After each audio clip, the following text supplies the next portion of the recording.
What's up, people? Johny here again. Ngasi di amuk aina namjarakadoriba video se kitang serious oina yengbiyo ko ma'am. Kaigino haragadi ngasagi ngasi gi topic se di akhoi MEITEI gi ariba akhoi hidak ko MEITEI hidak haitare MEITEI layeng adugi matangda ai kitang akupa maron haizarake ma'am ko aduga kaitare akhoi yamna luraba akhoi MEITEI culture da akhoi civilization da akhoi MEITEI puya da su yawa puya gi se sagi puya se mai thadokre aduga puya da ke akhoi yamna scientific oiba mong da irami kholami ko adu akhoi MEITEI civilization horakpagi adagi akhoi mai hidak da su akhoi puya ki hidak ki oiba MEITEI gi oiba yauri bako adugi matang dagi loina relate to akanda ngasai akhoi MEITEI layeng haidana akhoi ama akhoi hajikan gi leina tina leyo mayam se sigi se akhoi MEITEI gi su hidak ama leijay bako sigi matang sida ai kitang analysis sama tokjara matungda ai kitang research tokjara matungda ai ngasi pabungo unaba laksabani ado mayam je sigi video se ai dum pakok tingim haijage mix emotions adum yawirakani kaitare kitang scientifically kaitare hajikan gi modern technology akhoi gi pharma company adu sideda based of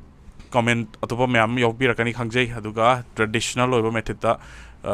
thajaba mayam yawirakani khangjai adu mayam decide to biu kisu kaide Pai pati have the isana dum decision to love you adu tasengna ai nakada lejariba pabung se tasengna around 90 years muksurabani pabungi sina tasengna fake oba fraud oba scam do pabung sahi mau drasuro pabungna atmai torakani habdi thaja bironu ko tasengna proof lerakanda around 40-50 years research store matungda ngasagi MEITEI puyagi adugi mayam related oira matungda sigi hidak mayam se puthok jarak panebo ko aduna ai hogjin jarage video se pabungi paming amta hana review ne ai nongthombom Ibohal aduga pabungi leifam na kadai dige luang sangbam dige aduga pabungi sumaina MEITEI layeng na haibisi si kayam kuirage to birisa ai se kuira sok Yakai Nepal, yakai apa? Odo ada gitu orang ni. Kuya ni. Baik. Aduga kamaina habdi kamaina hogo kibagi habi tang wari dah habi review ni bawa. Masih suntuk mana? Aisi kalau langpai sa kan ba angang warasu amma weram ni. Baik. Weram dah amma unai tu dah MEITEI pai pusing si ayam tina jai. Baik. Anjing hina. Hidak si mari makong si takpi mana. Kaki bungdai hidak yon lami, ada lagi ziki mayam nak kena leba ya skun police lane nega hanya leba DC office kya leba ada udah semua. Aku ibu wajah tambi sanata lain nama dalam ni masuk uang kerap. Makoi sing tu nak takpi nama mayam do. Ado ay nak komjel lerga. Tawak si ay pajar apa ni. Oh, aduga pabungi ngasi bok kada adi matam salama matungda sumaina pabung hidak langtak mayam ma putok pire ko adu sigi hidak langtak mayam se khena base hadi hajikan gi pharmacy da phangiba hidak langtak siga pabung gi siga khena base kari maina kai de khena ge masi pharmacist ki hidak sing sina akoi gi chemical amaga yanthongan sin to bo hidak ne akoi gi sidi mahusagi kusem na habi natural gi waina aseng mo phom do hoba mana masing sing dukak na sem bani ani sigi khana ba mulai aduga pabungi sida sengna aina ngasi main oina ngasi pabungi da ina interesting oina luxury se kai gino har matamda pabungi mafam sida gi sengna khoi gi cancer gi treatment si bo tawre ko aduga phagi bagi proofs of lay documentation later aduga sigi matang da so ai hajar ke kari gino har ga diga sagi cancer treatment hai busida bu worldwide ta seng na jik mi am scenery aduga treatment cancer bu na ra ga di yam deadly of disease oi ba ko aduna ngasagi akhoi gi MEITEI gi ba yam na li ra ba akhoi gi medicine se sida ba akhoi gi cancer gi treatment gi medicine se yorom is ke gino cancer je ta seng na cancer adana tholaki basidi tasena kuidri aduga akhoi MEITEI gi oiba ꯄꯨꯌꯥꯒꯤꯗꯗꯤ ꯇꯁꯦꯡꯅ ꯑꯩꯈꯣꯏꯒꯤ ꯁꯤꯒꯤ ꯍꯤꯗꯥꯛꯁꯤ ꯂꯩꯔꯝꯃꯕꯅꯦꯕꯀꯣ ꯑꯗꯨꯅ ꯁꯤꯒꯤ ꯃꯇꯥꯡꯗ ꯈꯤꯇꯪ ꯍꯥꯏꯕꯤꯌꯨꯅꯦꯕ ꯑꯃꯨꯛ ꯀꯦꯟꯁꯔꯒꯤ ꯃꯇꯥꯡꯁꯦ ꯃꯁꯤ ꯀꯦꯟꯁꯔ ꯍꯥꯏꯕ ꯑꯅꯥꯕꯁꯤ ꯑꯩꯅ ꯗꯥꯛꯇꯔꯁꯤꯡꯁꯤꯅ ꯑꯁ ꯑꯗꯨ ꯀꯦꯟꯁꯔ ꯅꯥꯔꯦ ꯀꯦꯟꯁꯔ ꯅꯥꯔꯦ ꯍꯥꯏꯕꯗꯤ ꯑꯝꯇ ꯍꯤꯡꯉꯦꯕ ꯑꯝꯇ ꯇꯥꯗꯦ ꯑꯩꯉꯣꯟꯗ ꯉꯁꯤ ꯐꯝꯃꯤꯕ ꯀꯥꯁꯤꯗ ꯑꯃ ꯐꯝꯃꯝꯃꯤ ꯃꯥꯅꯁꯨ ꯅꯨꯡꯖꯪ ꯊꯨꯡꯕꯗꯒꯤ ꯀꯛꯎꯕꯗꯒꯤ ꯀꯦꯟꯁꯔ ꯑꯣꯏꯅ ꯁꯤꯈꯤ ꯃꯥ ꯃꯩ ꯌꯥꯏꯈꯤ ꯑꯩ ꯇꯨꯃꯤꯟꯅ ꯂꯩ ꯃꯗꯩ ꯁꯨꯃꯥꯏꯅ ꯇꯧꯗꯅ ꯑꯩꯅ ꯃꯊꯪ ꯀꯦꯟꯁꯔ ꯑꯩꯁꯤ ꯅꯥꯔꯦ ꯍꯥꯏꯗꯤ ꯍꯦꯛꯇ ꯍꯤꯡꯗꯦ ꯁꯤꯔꯦ ꯍꯥꯏꯕꯁꯤꯅꯤ ꯑꯗꯨꯗꯤ ꯑꯩꯅ ꯀꯦꯟꯁꯔ ꯀꯔꯤꯅꯣ ꯍꯥꯏꯅ ꯗꯥꯛꯇꯔ ꯀꯌꯥꯗ ꯁꯨꯝ ꯇꯥꯅꯤ ꯈꯪꯗꯦ ꯗꯥꯛꯇꯔꯁꯤꯡꯁꯤꯅ ꯍꯥꯏꯔꯛꯑꯦ ꯀꯦꯟꯁꯔ ꯑꯁꯤ ꯀꯔꯤ ꯍꯥꯏꯔꯤꯅꯣ ꯃꯤꯇꯩꯂꯣꯟꯗ ꯑꯃꯨꯛꯇ ꯋꯥꯍꯟꯊꯣꯛ ꯇꯧꯕꯤꯌꯨ ꯍꯥꯏ ꯀꯦꯟꯁꯔ ꯍꯥꯏꯔꯤꯁꯤꯅꯤꯅꯦ ꯍꯥꯏ ꯑꯣ ꯅꯣꯏ ꯃꯤꯇꯩ ꯃꯆꯥ ꯅꯠꯇ꯭ꯔꯥ ꯃꯤꯇꯩꯂꯣꯟ ꯈꯪꯗꯕ ꯇꯥꯔꯕꯗꯤ ꯀꯔꯝꯍꯥꯏꯅ ꯇꯧꯗꯣꯔꯤꯕ ꯃꯤ ꯈꯨꯗꯤꯡꯃꯛ ꯄꯥꯈꯠꯅꯔꯦ ꯂꯥꯏꯔꯤꯛ ꯂꯥꯏꯁꯨ ꯍꯩꯖꯗꯕ ꯃꯤ ꯑꯃ ꯂꯥꯛꯇ꯭ꯔꯗꯤ ꯀꯦꯟꯁꯔꯅꯤ ꯍꯥꯏꯔꯦ ꯑꯗꯨꯝ ꯑꯩ ꯁꯤꯔꯦ ꯍꯥꯏꯕ ꯋꯥꯈꯜꯁꯤ ꯆꯦꯜꯂꯤ ꯃꯤ ꯈꯨꯗꯤꯡꯃꯛ ꯑꯗꯣ ꯑꯗꯨꯃꯛꯇꯤ ꯑꯩꯅ ꯁꯨꯝ ꯑꯃꯁꯤꯡꯁꯤꯒꯤ ꯔꯤꯁꯥꯔꯁ ꯇꯧꯔꯕ ꯃꯇꯨꯡꯗ ꯀꯦꯟꯁꯔ ꯍꯥꯏꯕꯗꯤ ꯑꯄꯣꯝꯕ ꯍꯥꯏꯕꯅꯤ ꯑꯄꯣꯝꯕꯁꯤ ꯑꯄꯣꯝꯕ ꯐꯅꯕ ꯍꯤꯗꯥꯛꯁꯤ ꯂꯩꯅ ꯑꯩꯈꯣꯏꯗ ꯄꯥꯏꯔꯤꯅ ꯁꯤ ꯑꯥꯗꯩ ꯄꯥꯏ ꯂꯩꯔꯕꯅꯤ ꯑꯗꯩ ꯑꯄꯣꯝꯕꯁꯤ ꯅꯣꯡꯃ ꯏꯗꯨꯀꯦꯁꯟ ꯑꯦꯖꯇꯒꯤ ꯊꯕꯛ ꯇꯧꯕ ꯕꯤꯖꯣꯏ ꯒꯣꯕꯤꯟꯗꯗꯒꯤꯅꯤ ꯃꯍꯥꯛꯀꯤ ꯃꯔꯨ ꯀꯣꯛꯑꯦ ꯁꯝ ꯀꯦꯜꯂꯦ ꯑꯣꯐꯤꯁ ꯀꯥꯗ꯭ꯔꯦ ꯑꯗꯒꯤ ꯑꯩꯒꯤ ꯑꯉꯥꯡ ꯑꯃꯅ ꯋꯥꯔꯤꯁꯤ ꯇꯧꯔꯦ ꯍꯤꯗꯥꯛꯁꯤ ꯄꯨꯈꯣ ꯍꯥꯏꯗꯨꯅ ꯍꯤꯗꯥꯛꯁꯤ ꯇꯧꯕꯗꯒꯤ ꯃꯥ ꯐꯔꯦ ꯃꯤ ꯑꯃꯒꯤ ꯆꯥꯕ ꯊꯛꯄ ꯇꯧꯕ ꯌꯥꯔꯦ ꯑꯩꯒꯤ ꯌꯨꯝꯗꯒ ꯂꯥꯛꯇꯨꯅ ꯍꯔꯥꯎ ꯇꯧꯔꯒ ꯃꯥꯅ ꯑꯩꯉꯣꯟꯗ ꯍꯥꯏꯔꯝꯃꯤ ꯃꯊꯛꯇ ꯐꯦꯁꯕꯨꯛꯇ ꯊꯥꯒꯠꯂꯛꯀꯅꯤ ꯁꯤꯅꯤ ꯃꯥꯏ ꯃꯆꯥ ꯃꯁꯨ ꯂꯣꯏꯅ ꯍꯔꯥꯎ ꯇꯧꯔꯦ ꯑꯩ ꯗꯤꯜꯂꯤ ꯑꯃ ꯆꯠꯂꯨꯒꯦ ꯍꯥꯏꯔꯒ ꯀꯩꯗꯧ ꯆꯠꯀꯗꯣꯏꯅꯣ ꯍꯪꯕ ꯀꯥꯟꯗꯗꯤ ꯀꯔꯤꯒꯨꯝꯕ ꯊꯕꯛ ꯑꯃꯒꯤꯅꯤ ꯍꯥꯏꯔ ꯀꯥꯟꯗ ꯗꯤꯜꯂꯤ ꯆꯠꯂꯨꯔꯒ ꯃꯥꯗꯤ ꯂꯣꯏꯔꯒ ꯎꯄꯨꯗ ꯍꯥꯞꯄ ꯄꯨ ꯂꯥꯛꯑꯦ ꯃꯗꯨꯗꯩ ꯑꯩ ꯀꯣꯛꯁꯤ ꯐꯔꯕ ꯑꯅꯥꯕꯗꯨꯗ ꯇꯧꯔꯛꯏꯕꯁꯦ ꯍꯥꯏꯅ ꯑꯩ ꯋꯥꯈꯜꯁꯤ ꯃꯈꯟ ꯑꯩꯅ ꯁꯨꯝ ꯈꯟꯊꯔꯛꯄ ꯀꯥꯟꯗꯗꯤ ꯑꯣ ꯌꯥꯔꯦ ꯃꯗꯨꯃ ꯃꯥꯒꯤ ꯃꯇꯨꯡꯗ ꯑꯣꯐꯤꯁꯥꯔ ꯑꯃ ꯈꯣꯡꯄꯥꯛꯇ ꯄꯣꯝꯕ ꯃꯣꯏ ꯎꯟꯁꯥꯒꯤ ꯂꯥꯌꯦꯡ ꯗꯥꯛꯇꯔꯁꯤꯡꯁꯤꯅ ꯍꯤꯗꯥꯛ ꯊꯥꯕꯗ ꯐꯕ ꯉꯝꯃꯛꯇ꯭ꯔꯕꯗꯒꯤ ꯕꯣꯝꯕꯦ ꯀꯛꯊꯠꯂꯨꯕꯗꯒꯤ ꯀꯦꯟꯁꯔ ꯑꯣꯜꯂꯦ ꯕꯣꯝꯕꯦ ꯆꯠꯂꯣ ꯍꯥꯏꯔꯦ ꯑꯗꯩ ꯃꯥꯏ ꯏꯁꯇꯥꯐꯇꯨꯗ ꯈꯟꯅꯩꯌꯦ ꯑꯩ ꯕꯣꯝꯕꯦ ꯆꯞ ꯇꯥꯔꯤ ꯑꯩꯒꯤ ꯏꯟꯆꯥꯔꯖ ꯀꯅꯥꯅ ꯄꯨꯅꯤ ꯍꯥꯏꯔꯒ ꯀꯔꯤꯒꯤꯅꯣ ꯑꯩ ꯈꯣꯡꯁꯤ ꯀꯦꯟꯁꯔ ꯑꯣꯏꯔꯦ ꯍꯥꯏꯔꯦ ꯑꯗꯨꯒꯤꯔꯥ ꯃꯥꯅꯤ ꯆꯤꯡꯃꯩꯔꯣꯡꯗ ꯃꯩꯇꯩ ꯂꯥꯏꯌꯦꯡ ꯍꯥꯏꯅ ꯑꯍꯜ ꯑꯃ ꯂꯩ ꯃꯉꯣꯟꯗ ꯆꯠꯂꯣ ꯃꯥ ꯊꯣꯡꯃꯥꯏꯅ ꯇꯧꯁꯤꯜꯂꯛꯀꯅꯤ ꯍꯥꯏꯔ ꯃꯥ ꯈꯨꯗꯛꯇ ꯂꯥꯛꯏ ꯑꯩꯁꯦ ꯂꯥꯛꯑꯦ ꯑꯗꯨ ꯃꯥꯏ ꯈꯣꯡꯗꯣ ꯑꯩꯅ ꯌꯦꯡꯉꯦ ꯅꯪꯁꯤꯗꯤ ꯑꯣꯏꯔꯦ ꯍꯥꯏ ꯑꯩ ꯍꯦꯛꯇ ꯍꯥꯏꯕ ꯖꯥꯠꯅꯤ ꯑꯩꯁꯨ ꯑꯣꯏꯔꯦ ꯂꯥꯛꯄꯅꯤ ꯀꯅꯥ ꯍꯥꯏꯔꯛꯏ ꯑꯩꯈꯣꯏ ꯏꯁꯇꯥꯐꯀꯤ ꯃꯤꯅ ꯍꯥꯏꯔꯛꯄꯅꯤ ꯍꯥꯏ ꯑꯍꯨꯝ ꯃꯔꯤꯔꯛꯇꯤ ꯂꯥꯛꯄ ꯇꯥꯏ ꯁꯤꯗꯩꯁꯤꯗ ꯑꯗꯣ ꯑꯍꯨꯝ ꯃꯔꯤꯔꯛ ꯂꯥꯛꯄꯗꯣ ꯑꯍꯨꯝꯃꯛꯀꯤ ꯄꯩꯁꯥꯗꯤ ꯑꯩꯉꯣꯟꯗ ꯄꯤꯌꯨ ꯃꯔꯤꯔꯛ ꯁꯨꯕꯗꯗꯤ ꯑꯩ ꯄꯩꯁꯥ ꯂꯧꯔꯣꯏ ꯐ꯭ꯔꯤꯗ ꯄꯤꯅꯤ ꯑꯩꯅ ꯍꯥꯏꯈꯤ ꯌꯥꯝ ꯁꯦꯡꯅ ꯑꯗꯩ ꯃꯥ ꯃꯔꯤꯔꯛꯁꯨ ꯄꯤꯅꯤ ꯍꯥꯏ ꯃꯥ ꯑꯅꯤꯔꯛ ꯊꯥꯕꯗ ꯍꯤꯗꯥꯛꯇꯣ ꯐꯈꯤ ꯑꯗꯩ ꯐꯕꯗꯒꯤ ꯑꯍꯨꯝꯂꯛ ꯂꯥꯛꯄꯗꯨ ꯑꯗꯨꯝ ꯄꯩꯁꯥꯗꯤ ꯑꯗꯨꯝ ꯄꯤ ꯑꯗꯩ ꯑꯅꯥꯕꯗꯤ ꯐꯔꯦ ꯑꯩꯁꯨ ꯈꯪꯉꯤ ꯃꯥꯁꯨ ꯈꯪꯉꯤ ꯑꯗꯒꯤ ꯃꯔꯤꯔꯛ ꯍꯥꯏꯈꯤꯕꯗꯣ ꯃꯔꯤꯔꯛꯇꯣ ꯃꯥ ꯁꯨꯅ ꯂꯥꯛꯑꯦ ꯁꯤꯃꯗꯤ ꯊꯧꯈꯣ ꯃꯇꯝ ꯈꯤꯇꯪ ꯐꯔꯦꯅ ꯍꯦꯛ ꯇꯣꯛꯊꯣꯛꯄꯤꯕ ꯌꯥꯔꯣꯏ ꯁꯤ ꯊꯧꯈꯣ ꯑꯗꯨ ꯑꯩ ꯄꯩꯁꯥꯁꯤ ꯂꯧꯔꯣꯏ ꯍꯥꯏꯕ ꯀꯥꯟꯗ ꯑꯣꯐꯤꯁꯥꯔꯗꯨꯅ ꯄꯩꯁꯥꯁꯨ ꯂꯧꯗꯕ ꯌꯥꯔꯣꯏ ꯍꯥꯏꯗꯅ ꯇꯧꯅꯈꯤꯕ ꯑꯃ ꯂꯩ ꯁꯤꯅ ꯑꯅꯤꯁꯨꯕꯗ ꯌꯦꯡꯕꯅꯤ ꯑꯗꯨꯒꯤ ꯃꯈꯥꯗꯗꯤ ꯌꯥꯝꯈ꯭ꯔꯦ ꯑꯩ ꯁꯤꯗ ꯌꯦꯡꯉꯛꯄꯁꯦ ꯑꯗꯨ ꯍꯧꯖꯤꯛꯀꯤ ꯑꯅꯥꯕꯁꯤꯡꯁꯤꯅ ꯋꯥꯈꯜꯁꯦ ꯌꯥꯝ ꯄꯨꯛꯅꯤꯡꯁꯦ ꯌꯥꯝ ꯄꯤꯛꯏ ꯑꯗꯨꯛ ꯌꯥꯝꯅ ꯄꯩꯁꯥꯁꯤ ꯕꯣꯝꯕꯦ ꯆꯠꯇꯅ ꯍꯨꯟꯇꯣꯛꯎꯔꯒ ꯑꯩ ꯁꯤꯗꯅ ꯌꯥꯝꯅ ꯍꯟꯊꯅ ꯈꯟꯕ ꯑꯃ ꯂꯩ ꯑꯗꯨ ꯃꯗꯨ ꯑꯩ ꯈꯪꯉꯦ ꯏꯁꯥꯅ ꯑꯗꯨ ꯃꯁꯤꯒꯤ ꯋꯥꯔꯤꯁꯦ ꯑꯩ ꯊꯣꯏꯗꯣꯛꯅ ꯄꯟꯖꯔꯔꯣꯏ ꯑꯗꯣ ꯍꯧꯖꯤꯛꯇꯤ ꯑꯩꯕꯨ ꯌꯥꯝꯅ ꯁꯤꯜ ꯂꯥꯡꯅ ꯁꯞꯄꯣꯔꯠ ꯇꯧꯕꯤꯔꯛꯏꯕ ꯅꯤꯄꯥꯁꯦ ꯄ꯭ꯔꯀꯥꯁ ꯍꯥꯏꯅ ꯁꯤꯡꯖꯃꯩꯗꯒꯤ ꯑꯃ ꯂꯩ ꯃꯥꯅ ꯑꯩ ꯉꯁꯤ ꯂꯥꯎꯔꯤꯕ ꯈꯣꯠꯂꯤꯕ ꯉꯥꯡꯉꯤꯕ ꯃꯌꯥꯝ ꯈꯪꯍꯜꯂꯤꯕꯁꯦ ꯍꯥꯏꯔꯤꯕ ꯄ꯭ꯔꯀꯥꯁ ꯍꯥꯏꯔꯤꯕ ꯏꯅꯥꯎꯁꯤꯅ ꯇꯧꯔꯛꯄꯅꯤ ꯃꯥꯗꯤ ꯑꯩꯒꯤ ꯑꯋꯥ ꯑꯅꯥꯁꯤ ꯌꯥꯝꯅ ꯎꯏ ꯈꯨꯗꯣꯡ ꯑꯃ ꯆꯥꯗ꯭ꯔꯦ ꯃꯥꯅ ꯑꯩꯉꯣꯟꯗ ꯁꯤ ꯂꯩ ꯍꯦꯛꯇ ꯄꯤꯕ ꯖꯥꯠꯅꯤ ꯑꯗꯣ ꯃꯥꯁꯨ ꯔꯤꯁꯥꯔꯁꯅꯤ ꯑꯩꯈꯣꯏꯅ ꯔꯤꯁꯥꯔꯁꯇꯤ ꯑꯣꯏꯔꯒ ꯑꯩꯁꯦ ꯐꯤꯕꯝ ꯀꯌా ꯆꯥꯕ ꯃꯤ ꯅꯠꯇꯦ ꯍꯧꯖꯤꯛꯁꯨ ꯆꯥꯗꯦ ꯑꯩ ꯈꯨꯗꯣꯡ ꯑꯃ ꯆꯥꯗꯕꯗ ꯃꯥꯅ ꯍꯦꯛꯇ ꯄꯤꯔꯛꯏ ꯃꯇꯦꯡꯁꯦ ꯁꯨꯃꯥꯏꯅ ꯇꯧꯅ ꯉꯁꯤ ꯃꯌꯥꯝꯒꯤ ꯈꯪꯍꯜꯂꯛꯏꯕ ꯂꯥꯎꯍꯧꯔꯛꯏꯕ ꯇꯧꯔꯤꯕꯁꯦ ꯍꯥꯏꯔꯤꯕ ꯑꯩꯒꯤ ꯏꯅꯥꯎ ꯄ꯭ꯔꯀꯥꯁ ꯍꯥꯏꯔꯤꯕꯁꯦ ꯃꯥꯒꯤ ꯃꯄꯥꯟꯗꯒꯅꯤ ꯑꯗꯨꯅ ꯊꯣꯏꯗꯣꯛꯅ ꯆꯤꯡꯅꯅꯤꯡꯉꯥꯏ ꯂꯩꯇꯦ ꯀꯦꯟꯁꯔꯒꯤ ꯃꯔꯝꯗ ꯑꯩꯒꯤ ꯋꯥꯈꯜꯗꯗꯤ ꯑꯩ ꯍꯤꯗꯥꯛ ꯃꯈꯜ ꯈꯔ ꯄꯥꯏ ꯑꯗꯨ ꯃꯄꯥꯟꯒꯤ ꯄꯣꯠꯇꯤ ꯑꯝꯇ ꯅꯠꯇ꯭ꯔꯦ ꯂꯝꯗꯝꯁꯤꯒꯤ ꯄꯣꯠꯊꯣꯛꯅ ꯁꯦꯝꯕ ꯁꯨꯡꯕ ꯉꯥꯛꯇꯅꯤ ꯑꯩꯒꯤꯁꯤꯗ ꯇꯧꯔꯤꯕꯁꯦ ꯁꯤꯅꯤ ꯀꯦꯟꯁꯔꯒꯤ ꯃꯇꯥꯡꯗ ꯑꯩꯅ ꯍꯥꯏꯖꯅꯤꯡꯕ ꯑꯗꯨꯒ ꯃꯌꯥꯝꯁꯨ ꯇꯁꯦꯡꯅ ꯀꯩ ꯍꯥꯏꯇꯥꯔꯦ ꯀꯦꯟꯁꯔ ꯍꯥꯏꯁꯤ ꯇꯁꯦꯡꯅ ꯌꯥꯝꯅ emotionally yamna physically ko drain toba akogi family oigera financial oigera tasena psychologically yamna kaitare hurt oiba laina amani ko cancer haibse aduna ngasagi modern age technology da akogi tasena cancer gi laina asi tasena koi chemotherapy tongnari di akogi hit ya ka haida maru ko tawdana ko aduga yam tongnari si menuna tongnari si koi meiti msana akogi manipur gi masana meiti sum haidi yam nungai roi community loina mai jara ke ko akoi kanglei paki da lei ba koi community punna ke haitare sigi laina jeng nar ko matab tata gi memorial trust ko akogi mumbai da lei hospital si am chat nei ko sisna kwai da gi base oi ha india da aduga kano gi moi trust oi na paisa ju khong bai tare ko adu hong wi haija bai wane ta se chemotherapy ta se na tor ko matam da di minimum da gi horaga dum around 20000 da gi horaga dum mara 5-6 lakhs adum 10 lakhs paw dum chang doi ne bang sa gi mai serious oi condition dui matung ina ko ado sigi snamung modern technology ni ko aduga pawung gi sida ina amuk support tawjara kadurisina kamai tawge haiba matam da ngasagi mayam su hapetang sum yeng bi google sa hapet search tawbiu ko tasengna worldwide ta hojik lei ba pharmaceutical company ko tasegi healthcare company sector se aseng madi tasengna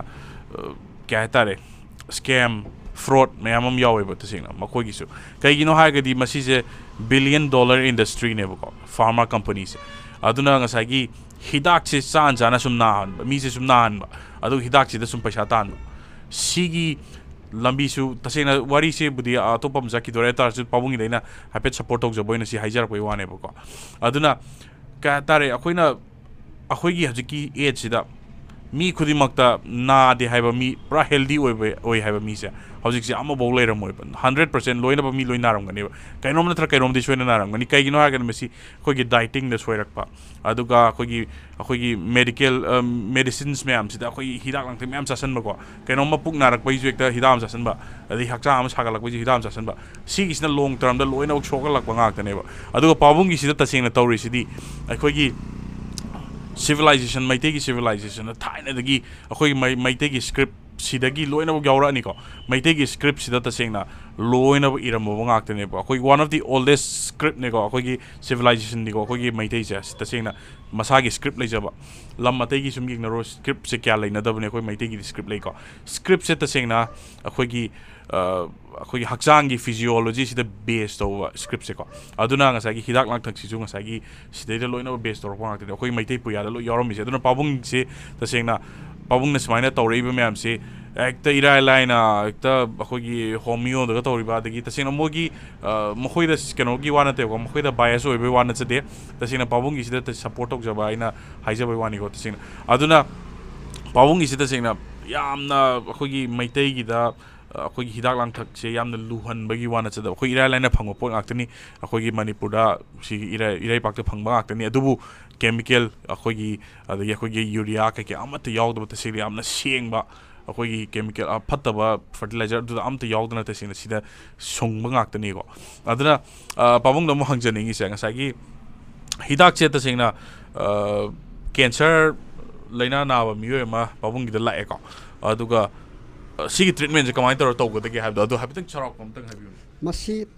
aina treatment si to kwanda ahambada aina hangjai mari cancer na nare na ai hi una lakpane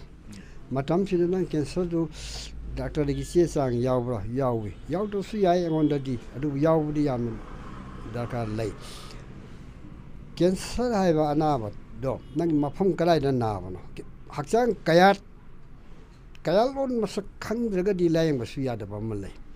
miyobi hakchang hi kayat man kayat tara lai kayat tara ma asoi ba pat ama yawdagi laina do tholok pani asoi pat to ama na bore ama de bore aina di uhon bangam de akoi di no na wari rom da hangkal ai sini aduna cancer gi hor pham se hakchang kayat ki manung du da asoi ba pat ama yawr pa de laina se winning de wi ba yai sini cancer gi hom se cancer ha ba di apom ba ha ba di ma pa na pom ba su yai manung do pom si ai ayamana mapanda pom hatna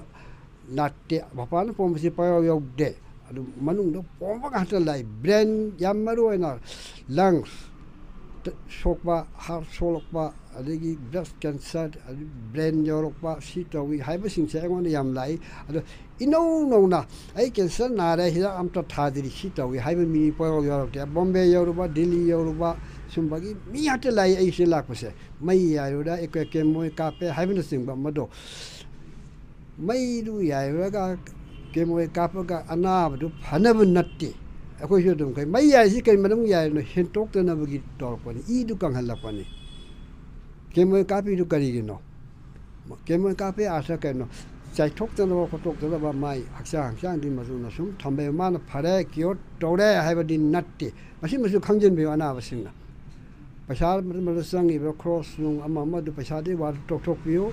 adu mase thai ne gi pai pu sing sina thamam ba hidak sing sina aina sangyeng torpo kan do apo matang hidak hi de khoi pai ri de sum le ram jani na hain ai shu ri sastor pada ai gi mateng khwai gi lu na pang bi de ba hu ma ngai ba sai ba se ai inau prakash sai na ma mahaki ma pan de gi ne ai ngasi maya no khong tok ngam jeri ba se ai matang sa da sum le sim jage okay aduna mayam aina hijack da bu chu ta sei na ai ju mayam ju khangir du YouTuber ni aduga video se khoi pangnam da nami hai do maina khatbi kanu ko ai ju ta sena promote to boda ekta yamna serious we topic ni nga si ki ko aduna khang dana ta sena ai ju promote to janing de ko aduna mayam do ina decision se mayam no ina lobiro ai samak na su ai pabung ju ngasi de thengna jabani pabung gi ta sena documentation da uchara ke cancer treatment to gre khot kre hai bagi ko aduga sigi se Tata Memorial Center ko khoi hospital gi ai screenshot log jara ki ko mayam video phajana u phang gi dra so adu sigi se khoi gi ahal lama ko 78 years sur ba ahal lama ka tare khangrakpam hai male khangrakpam ibotombi hai male mai yunak se ado magi se kamai to ke da brain da tumor leba ko aduga tumor leba se kamai to ke da pawungi state lak pane ba hadi tata gi da chatlura kanda kamai to gi da magi brain tumor se lokthokrama matung da yarroi kimo tawro no na Manipur da thadorak pane ba ko aduga pawungi da lak pane ba aduga si tata si magi kano duni ko hadi result ni si le se tata gi yengi bagi proof to ne ba le se aduga pawungi da la ba matung da ngasai gi pawungi da treatment tawro matung da mu seida mu hui babina da mu ka tare test mu to bune pawungi ka tare hidak lang thak se loina bak seasonal matung da amuk to bune ba duka seida result sida iri ba myam se koi gi magi residual ke ama bawa leram da bhai tare loina mu sinna na mangi bhai tare ngai cancers adu ne sine profile ko ta singna si isam jam na ekta medical report ne si ki se babina diagnostics ta ko tawuni aduna si mayam si ta seng yeng bining ba lera ga dum leigani pawungi sida ko aduna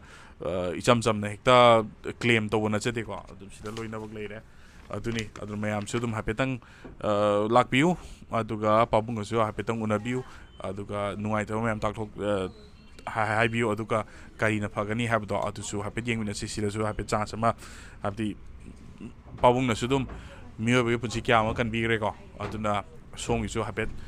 lei ba laina do muthat pa ngambra hapet yeng mina se khoi gi maitei gi kaitare